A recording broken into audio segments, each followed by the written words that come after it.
বন্ধুরা আসসালামু আলাইকুম। আমি এই মুহূর্তে উপস্থিত হাজী মুস্তফা ভাইয়ের বাড়িতে। মুস্তফা ভাইয়ের কতটুকু হলো একটু জানতে চাইবো। ভাই কি অবস্থা ভাই? ইনশাআল্লাহ মোটামুটি আমাদের শেষের পর্যায়ে, কিন্তু আর অল্প দূর আছে। কিন্তু আমরা তো আগের মতো সেই মজাটা পাই না। আগে তো সবাই একসাথে মিলে কুরবানি দিতাম, মাঠে নিয়ে যেতাম, ওই মজাটা তো পাই না। এই ব্যাপার কি বলবেন?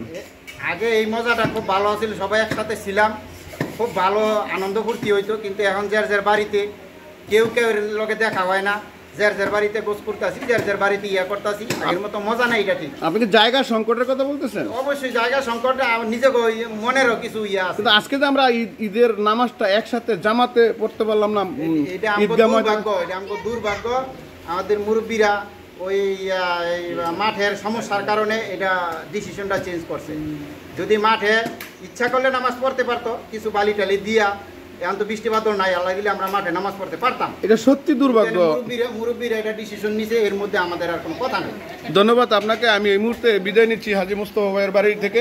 ধন্যবাদ, ভালো থাকবেন।